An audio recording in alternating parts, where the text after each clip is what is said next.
what degree of cooking is prohibited? There are several differences between solid foods and liquids with regard to the prohibition of cooking.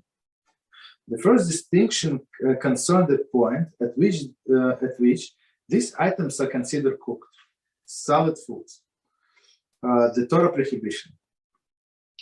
According to the Torah prohibition of cooking the solid foods, for example, meat, kugel, fish, so those are solid, right? It is not only forbidden to cook the food completely, but even cooking the minimal degree of edibility that is forbidden. So basically, of course, different people like different degree of cooking, but minimum degree already forbidden. So what does it mean? How much is this? This degree of cooking is referred to by the Gemara as like the food of Ben Drosai. Ben Drosai was a thief, which was always on the run. He always cooked his food only until it was barely edible. So, I mean, people were after this guy, Ben Drosai, and he was able, I mean, what a life, right? Okay.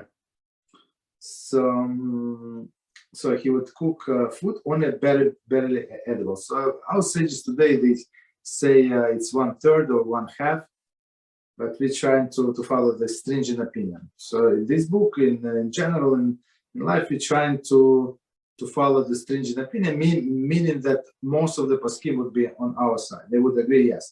If you go by this, for sure it is cooking. Or other prohibitions also. There is a question among the poskim whether this level attained with the food is 1/3 cooked.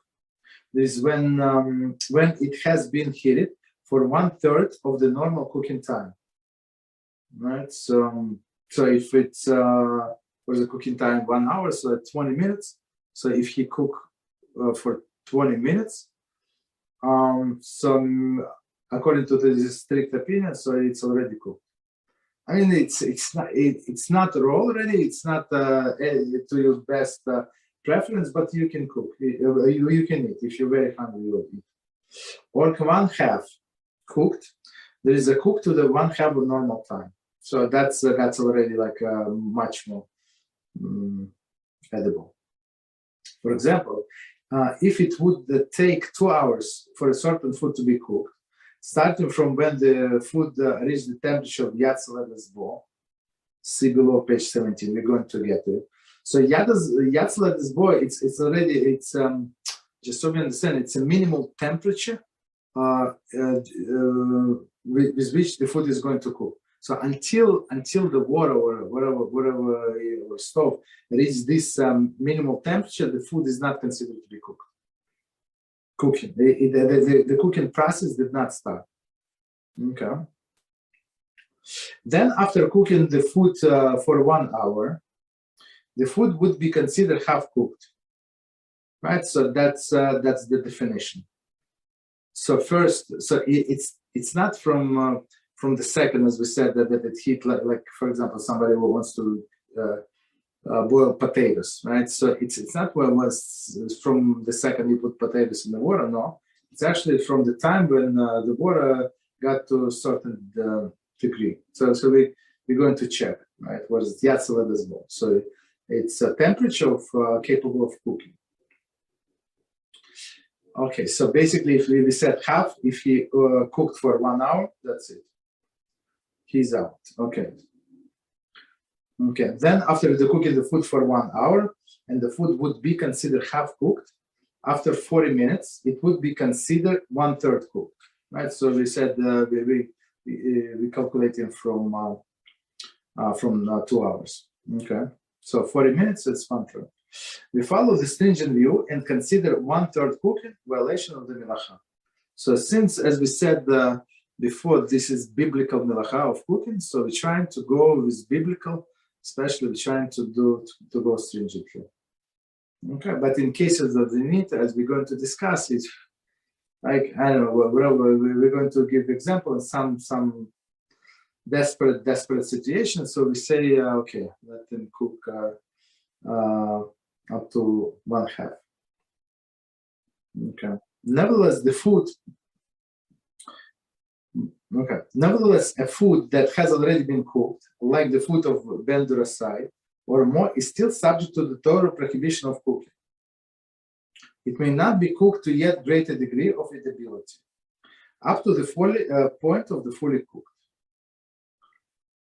However, in the event that one took food that has reached the level of Kemachal Ben Drusai and cooked more, the food may still be eaten. So let's say it's a very important point. Let's try to understand it.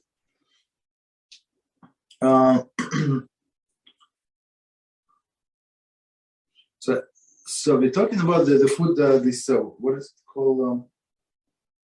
Ma'achal Ben Drusai, right? This definition is one third or one half, right? So we say if he cooked before Shabbos, well, one third or one half, more lenient opinion, of its readiness, right? So under the normal circumstances, we're not allowed to continue cooking because it is improvement of this food, and it would taste better and look better and everything would be better. So we're not allowed to cook. But under the certain circumstances, our sages say that they would say that even half cooked, right? It's already cooked, so you can warm it up. Okay, so let me read just to confirm this last sentence. However, in the event that one cooks food that had reached the level of this Kemachal Ben Drusai and cooked more, the food may still be eaten. So under only some exclusive circumstances. Okay, so continue. So and under normal circumstances, you can continue cooking. For example, if you put something in your slow cooker, right? You have a slow cooker and you put some beans and potatoes and you put pieces of meat half an hour before the sunset. Of course, it's not going to be ready like when the Shabbat starts. There is no way, right? For meat, for beans, for all these things to be ready. We all understand that. But since we started the process before, so we can continue. So it's more properly that it would be at least 1/3 ready. Right, so don't do it right before the Shabbos. But in case of the need, you can do it right before the Shabbos. In case of the